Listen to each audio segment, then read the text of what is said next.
Bonjour et bienvenue sur le Journal du Geek, c'est Anne et aujourd'hui je vous propose la prise en main preview du nouveau LG G3 qui a été annoncé donc ce mardi 27 mai 2014 et qui succède au G2. Alors le modèle que nous avons ici c'est un modèle coréen donc qui va sortir dans les prochains jours en Corée. Donc pour nous malheureusement on n'aura pas tout à fait encore le droit d'y toucher puisqu'il sort normalement début juillet en France au prix de 600 € hors abonnement dans sa version 16 Go avec 2 Go de RAM. Donc la version 32 Go avec 3 Go de RAM sortira aussi en France. Par contre, je n'ai pas encore son prix. Alors pourquoi je vous dis que c'est une version coréenne? Tout simplement parce que sur cette version, comme vous pouvez le voir, il y a une petite antenne TDMB. Alors il faut savoir qu'en Corée, on est quand même très friand de la télé mobile. Et c'est pour ça qu'on retrouve cette fameuse antenne. Donc c'est pas une antenne réseau ou quoi que ce soit, parce qu'on a quand même fait pas mal de progrès depuis une décennie. Mais voilà, c'est juste pour vous préciser que c'était ce modèle coréen que nous testions. Au niveau des caractéristiques techniques, donc vous le savez sans doute déjà, mais LG a décidé de frapper quand même assez fort puisque ce G3 vous propose dans un encombrement qui est assez réduit un écran de 5,5 pouces avec une résolution Quad HD. Quad HD, c'est 4 fois la HD, donc 1440 par 2560, une densité de 538 dpi. Un processeur quad-core Qualcomm Snapdragon 801 à 2,5 GHz. Donc pour les puristes, c'est 2,45 GHz, c'est pas 2,5. Un GPU Adreno 330, 2 Go de RAM, donc comme je vous le disais pour la version 16 Go, 3 Go de RAM pour la version 32 Go, un port micro SD enfin, un port micro SIM, un port IR qu'on trouve ici, Android 4.4.2 KitKat avec la surcouche Optimus UI. Donc vous avez découvert que c'est une nouvelle version avec du flat design, la technologie Knocon qu'on connaît, les boutons de mise sous tension et de volume à l'arrière avec un APN de 13 mégapixels rétroéclairé et avec un stabilisateur optique. Ici un double flash qu'on commence à connaître puisque HTC le propose et Apple aussi.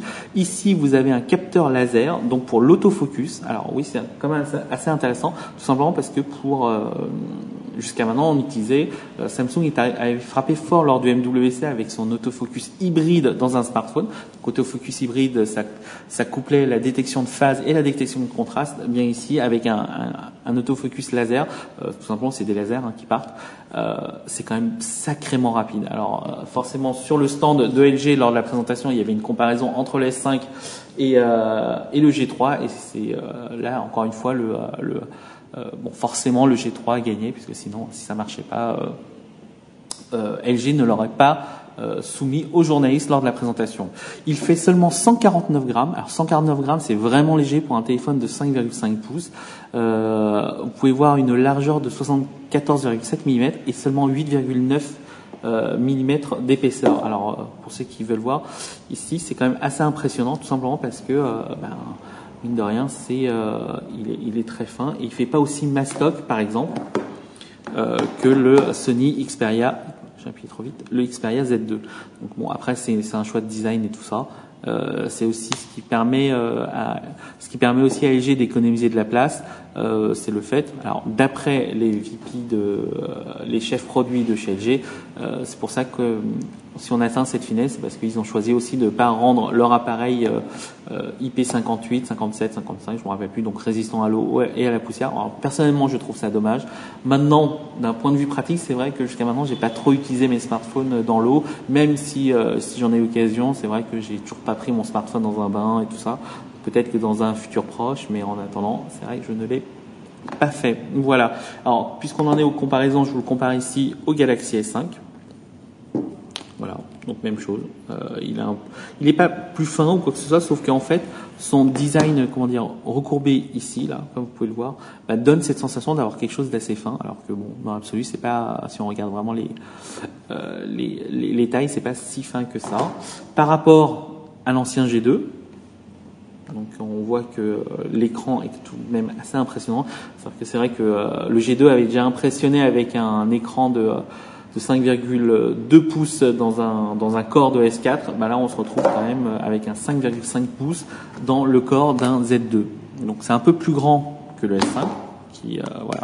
Si on met par exemple rapport au S5, il est un tout petit peu plus large que le S5. Il fait à peu près la même hauteur, juste un chouïa aussi un peu plus haut. Je sais pas si vous voyez. Il fait à peu près la même épaisseur. Et par rapport au Z2, c'est l'encombrement du Z2 tout simplement. Voilà, c'est l'encombrement du Z2. Sauf que le Z2 vous propose un écran de 5,2 pouces, hop, alors que le G3 vous propose un écran de 5,3 pouces avec une résolution Quad HD. Concernant la résolution Quad HD, alors effectivement on nous a dit oui, au-dessus de 300 dpi on n'est pas capable de voir la différence avec l'œil humain n'est plus capable de voir la différence. Alors d'après les ingénieurs de LG, c'est pas tout à fait vrai, puisque l'œil humain est quand même capable de voir la différence au niveau de la qualité d'impression, par exemple entre un magazine, un simple magazine et un livre d'art, tout simplement. Eh bien, c'est sur ce constat que LG a décidé de pousser cette résolution, tout simplement parce que pour eux, la résolution de 1440 par 2560 sur un 5,5 pouces, donc une densité de 538 dpi, permet d'avoir l'équivalent en qualité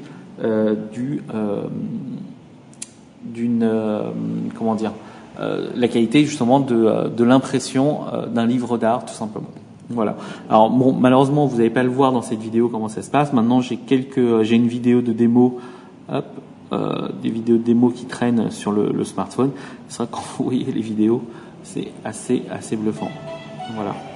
Alors, on le voit pas là forcément. J'aurais voulu que vous le voir en vrai, mais quand vous le regardez en vrai, c'est vraiment impressionnant. Le détail ça me rappelle quand je découvrais la Full HD par rapport à la HD.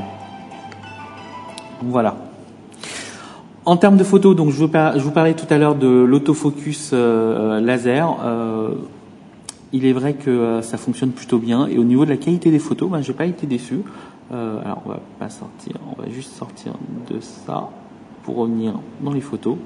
J'ai pu faire quelques photos à titre d'exemple hier, et vous pouvez voir que c'est assez précis dans des conditions de faible luminosité. Le LG s'en sort plutôt pas mal. C'est vrai que la stabilisation optique aide beaucoup. Donc là, c'était la soirée. Vous pouvez voir que ça reste précis. Alors quand il fait vraiment, quand les conditions sont vraiment faibles en termes de lumière, on voit quand même que le smartphone a tendance à énormément lisser. Donc c'est pas, je dirais qu'il est pas du niveau d'un Nokia 1020 ou de l'Xperia Z2. Par contre, il s'en sort quand même sacrément bien.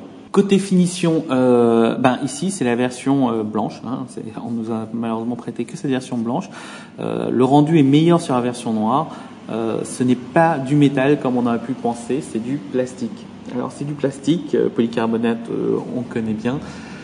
Et LG l'a appelé Metallic Skin, tout simplement parce que le rendu est un peu métal. Alors sur la version blanche, malheureusement, on le voit pas du tout. Ça, on voit un peu l'effet brossé, mais c'est tout. Alors que sur la version noire, on le voit carrément bien.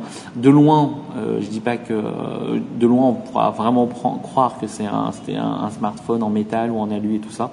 De près, ça reste du plastique, sauf que le rendu est quand même beaucoup plus sympa. Par exemple, je trouve que le faux cuir du S5 est quand même plus sympa aussi que le plastique glossy qu'on avait avec le G2.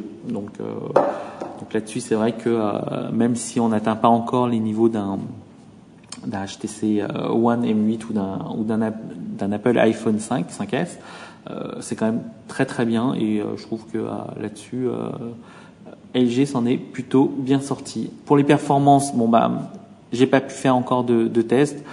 Maintenant, vous savez que c'est quand même un processeur quad-core Snapdragon de chez Qualcomm. C'est du 801 à 2,5 GHz, donc a priori, il y a très très peu de chances pour que ça soit vraiment lent. Android 4.4.2 avec une surcouche Optimus UI. Vous pouvez voir que LG a décidé de retravailler ses icônes, et on a droit maintenant à du flat design. Alors, je vais rallumer vite fait le G2 pour vous donner une idée de la différence. Voilà, donc vous voyez que d'un côté c'est quand même assez, ça pop dans les couleurs dans tous les sens. De ce côté, c'est quand même plus sobre. Le design flat est très sympa, franchement. C'est quelque chose que là il est assez bien intégré, et on voit au niveau des icônes que c'est pas que ça reste sobre. D'ailleurs, en termes de couleurs, LG nous a dit nous a certifié avoir travaillé sur les couleurs. C'est-à-dire que sur le G2, par exemple, vous pouvez voir des couleurs assez vives, eh bien, LG a décidé de retravailler ses couleurs et de proposer quelque chose de beaucoup plus sobre. Et on le voit ici quand même que c'est plus sympa. Voilà, je crois que j'ai à peu près fait le tour. Bon, par contre, il me semble que LG n'a pas annoncé de mode économie. J'ai pas vu l'annonce, donc je vais regarder tout à l'heure quand je vais commencer à tester tout ça, où est-ce qu'on en est. Mais je n'ai pas vu ce mode-là dans les paramètres. Au niveau du haut-parleur, il est derrière avec le logo LG. Il propose une puissance de 1 watt et avec la technologie Boost Amp, on passe à 1,5 watts. Bon, ça devrait suffire pour tout ce qui est vidéo, YouTube, etc. Maintenant, ça reste un haut-parleur de smartphone.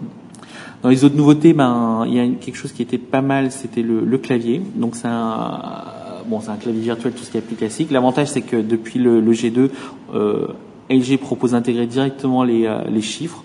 Donc alors certains n'en voient pas l'utilité, moi je trouve ça quand même super pratique.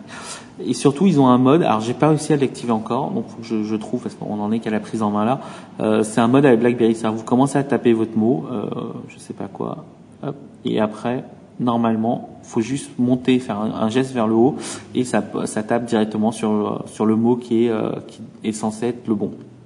Bon, j'ai pas tout vraiment testé dessus, mais là-dessus, LG promet normalement un certain gain de temps. De même, ils ont une fonction petite loupe que j'ai pas trouvé non plus comment faire. Alors ça ne marche pas avec Google Now. Il faut juste que je trouve un texte à faire. Bon, bref, en gros quand vous tapez, vous avez une sorte de mini loupe qui est censée apparaître et vous permettre justement d'éviter de regarder en haut de l'écran, en bas de l'écran, en haut de l'écran, en bas de l'écran, donc de taper beaucoup plus vite. Et voilà, pour finir sur ce clavier, on retrouve les gestes et tout. Il est plutôt pratique, jusqu'à maintenant. Ah oui, dernière petite chose sur le clavier. On est censé aussi avoir un apprentissage de notre façon de taper. Donc parfois, tout le monde le sait, tout le monde tape le E au même endroit. Donc parfois, moi, je suis un peu plus à gauche. Pour d'autres, ce sera peut-être un peu plus à droite. Eh bien, le clavier virtuel de LG va apprendre à nos habitudes et normalement devrait pouvoir s'adapter plus facilement à notre façon d'écrire. Voilà, je crois que j'ai à peu près fait le tour. Malheureusement, j'ai pas eu en test encore l'étui Quick Circle qui permet d'avoir justement un peu comme alors je vais vous montrer là, hop, sur le G2. Donc on est censé retrouver le petit rond autour et avoir un affichage. Donc ça change pas grand-chose, hein. Les fonctions sont les mêmes, sauf que c'est vrai que du coup avoir un petit rond au lieu d'un carré, c'est quand même beaucoup plus esthétique. C'est tout. Je crois que j'ai à peu près fait le tour pour cette prise en main. Donc le test devrait pas tarder forcément, avec les photos et tout ça. Ce que je peux vous dire tout de suite là, c'est que le LG G3 est quand même un smartphone sacrément impressionnant. Il propose une prise en main qui est vraiment l'équivalent d'un S5, d'un Z2 et tout ça, avec un écran beaucoup plus large et c'est quand même très très agréable. Il est puissant, il a un bel écran, une bonne prise en main. Je pourrais lui reprocher de ne pas être résistant à l'eau ou autre, mais dans l'absolu, je pense que c'est sans doute le meilleur actuellement sur le marché. Et si vous veniez à choisir celui-là avant le test, avant que sorte le test, je pense que vous vous tromperez pas au niveau de votre choix. Voilà, je crois que j'ai fait le tour maintenant. Merci beaucoup pour votre attention et à très vite sur le Journal du Geek.